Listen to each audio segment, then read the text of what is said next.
A red team is a pre-designed stress test. Before you launch a major initiative, what you do is you gather a group of people together and you ask them to assume the initiative has already failed. Their job is to point to what went wrong. You're asking people to find the fatal flaws before they become fatal. That's the genius of this.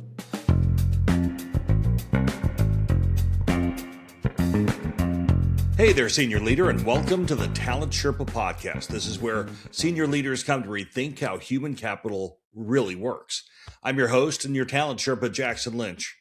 And today we're going to be talking about something I realized many leaders have never actually used. It's called a red team pre-mortem. So back in September, I was at the 2025 CHRO Visionaries Summit, and Johnny Taylor and I were talking on stage. We got into this conversation about how organizations stress test their biggest decisions before launch. And I used the term red team. And what struck me is how few people in the room had ever even heard of the concept or had even run a red team. The concept was somewhat familiar, but the practice was almost non-existent. And as we ended up talking, the reason became clear. Every organization was running some sort of transformation now, whether it was technology or operating model, workforce design, and the stakes are high and the margin for error is really thin. And the people closest to the work often see the problems that never make it into the decision table. Like those people see all of them. They just don't have a structure that allows them to speak in a psychologically safe way. So today, what I want to do is walk you through what a red team actually is, why most of them produce nothing useful, and then how to build one that actually captures the intelligence your organization already has and is dying to tell you. But before we get started, a quick word about coaching. If you're a first-time CHRO or you're preparing to step into that role, I'd love to work with you. The transition to enterprise altitude is real, and the learning curve is steep, and you don't have to climb alone. I offer one-on-one coaching for senior HR leaders who want to accelerate their impact and avoid the traps that quietly cap influence and sometimes cost careers. You can find everything you need over at mytalentsherpa.com. All right, let's get into this. Let me start by naming what a pre-mortem is and what this red team is. I'm going to use the terms interchangeably, but the idea is pretty simple. You've heard about post-mortems. Just move that up front. Give people the opportunity to fix things before they break. And here's the key, by assuming that they will break. Now, a red team is a pre-designed stress test. Before you launch a major initiative, what you do is you gather a group of people together and you ask them to assume the initiative has already failed. Their job is to point to what went wrong. Look, you're asking people to find the fatal flaws before they become fatal. That's the genius of this. When it works, three things happen. You get a list of structural vulnerabilities to address while you still have time, and maybe even the flexibility to address them. Number two, your change leaders get to voice concerns in a way that's very productive and welcomed, which is way better than sharing it with their teams in their team meetings. Like there's something about, I don't know, it's even therapeutic about being asked what you're worried about and why you think this might not work. It gets it out of their system and it's really healthy. And the third, your execution plan improves because it now includes diverse perspectives that otherwise would have stayed silent. Now, most organizations never get these benefits because they don't run a pre-mortem. Some of them don't even run a post-mortem.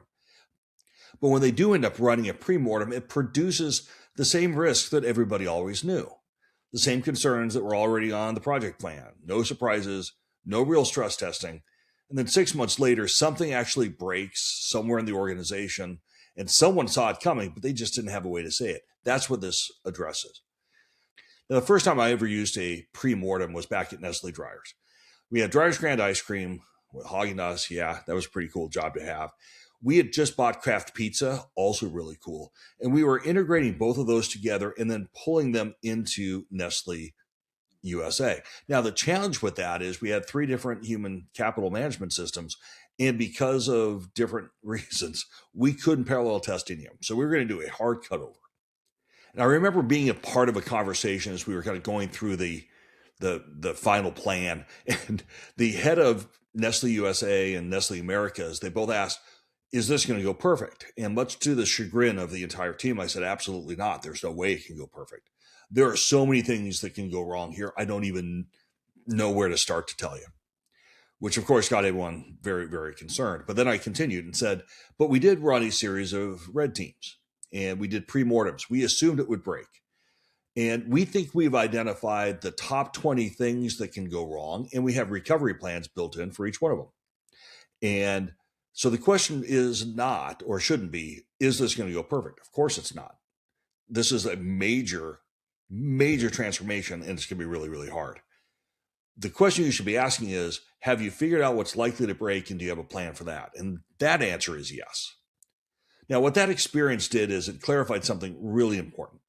The value of the red team is the permission structure. You're creating a moment where people can tell their bosses that their ideas have flaws. And they can do it in a way that informs changes and improves outcomes. And by the way, back in Nestle, something did go wrong, and it was on the list of things we thought might go wrong, and we had it fixed within 12 hours. That's the way it's supposed to work. But most people don't ever volunteer that feedback. So you have to ask for it, and you have to make it safe for them to do it. We talk a lot about psychological safety these days. Here's my definition of it. You have to be able to put an uncomfortable truth on the table, argue about it. You might even be wrong, but still feel like you belong to the team. And I think the red teams are a really important way to leverage that. So, but sometimes you can put them in place and they don't work. So when they do fail, why? Let me try to name them. First is you can't staff the team with believers. The people who designed the initiative are asked to critique it. Doesn't work. Their identity is already tied to that success. And they can't see the flaws clearly because seeing them feels like self-criticism. You need people in the room who didn't build the thing. Second, you can't run it too late. The pre-mortem has to happen early. If you do it after the commitments are public and the budgets are locked, at that point, people sense that the real decisions have already been made. So they can share their concerns in a way that's easy to absorb, but you're going to stay quiet about the ones that require starting over. So you got to do it early. The third is the leader who defends. And this is hard. Like, it's really hard. But there's a nuance here. The leader can be in the room, but they have to be in the room to explain how something is intended to work, not to defend the decision. They can provide context. The moment they start defending the plan against the critique, the room is going to learn that there is dissent that comes with a cost, and they'll stop talking. One defensive reaction is going to teach everybody what's actually welcome. So they can explain, they can't defend. Now, the fourth is tolerating vague concerns.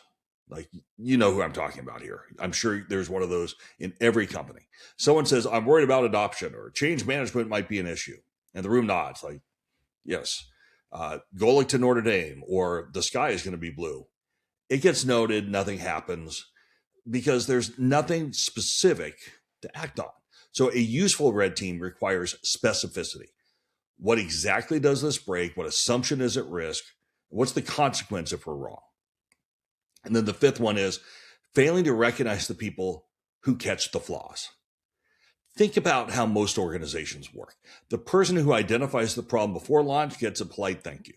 The person who heroically fixes it after the launch gets celebrated. Like, the incentive structure points in the wrong direction. You got to have gravity aiming in the right way.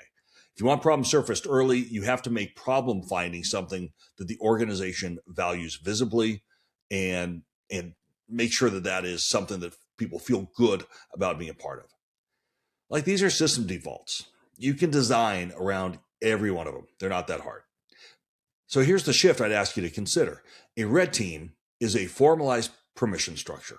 That's all it is. You're building a moment where uncomfortable truths can be placed on the table without anyone losing their standing. That is what psychological safety actually means.